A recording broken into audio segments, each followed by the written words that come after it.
What's going on, everybody? Welcome to Inside the Horseshoe. My name is Matt, and today we're talking Azeez Ojulari. Is this somebody the Colts should go after, or should they look at other players? I want to give my thoughts on that, but before I do, if you're new, click the subscribe button. It would help out a lot if you did so. Also, click that bell icon so you're notified when a video goes up as well as when we go live. If you like the video, give it a thumbs up and comment below. Let me know your thoughts on my take on Azeez Ojulari and your thoughts on Azeez Ojulari.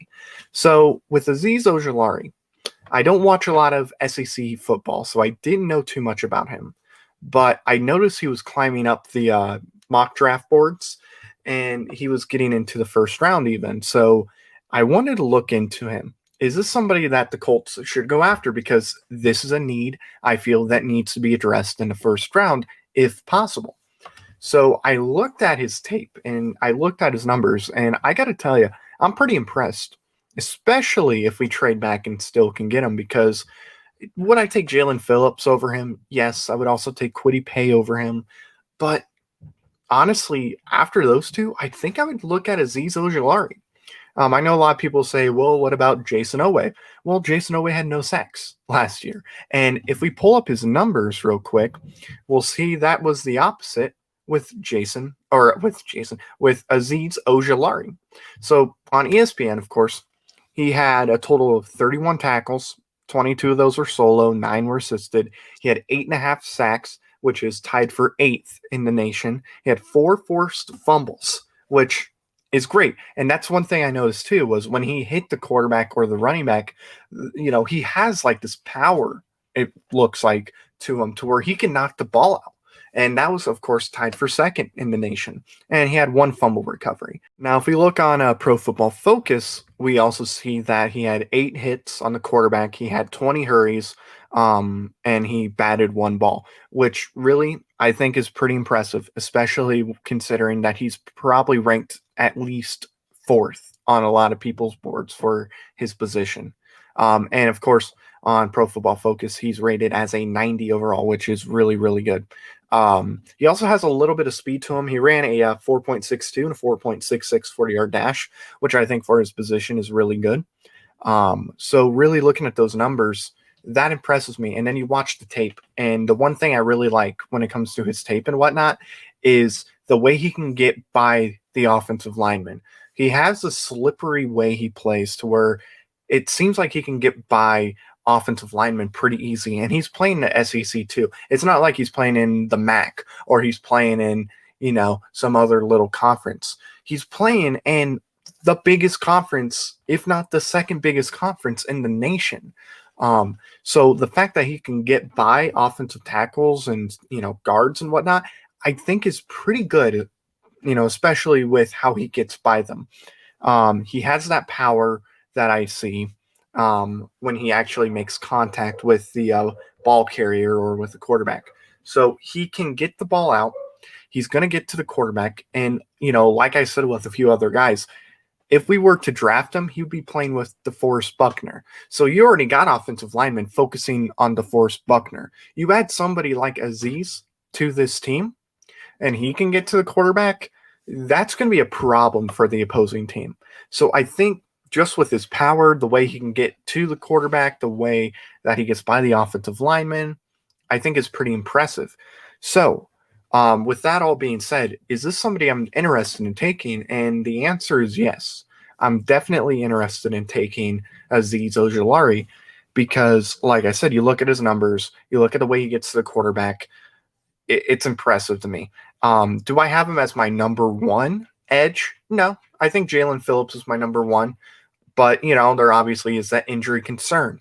So, you got to put that into, you got to place that as a factor. And I probably would go Kwity Paye over Azeez Ojulari. But it's not by like a lot. But really, besides those two, I think this is number 3. And really kind of looking at some of the teams, like maybe Minnesota goes with a edge rusher or just somebody on the defensive line in general. And I'm sure there's 1 or 2 other teams that might be looking at different edges and, defensive tackles.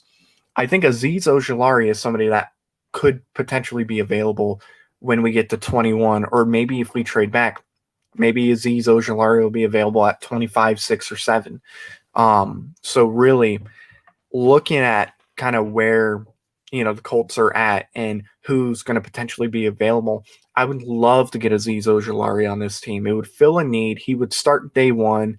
He makes me very, very confident that he can go out and play a lot of snaps.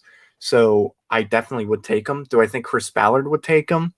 I think Chris Ballard would, but like I said, it depends who's available at that point because, maybe Chris Ballard thinks he can get Azeez Ojulari later, or he can get some other guy he has rated a little higher later.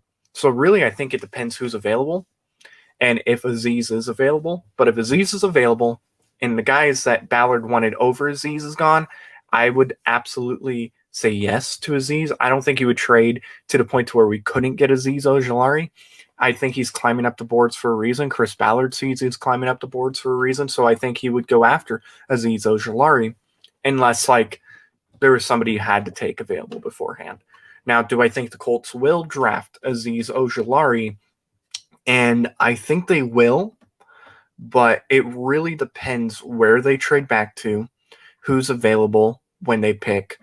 But if they get to a position where they trade back and still can get Azeez Ojulari, I do believe the Indianapolis Colts will draft Azeez Ojulari because they realize edge is probably the number one need.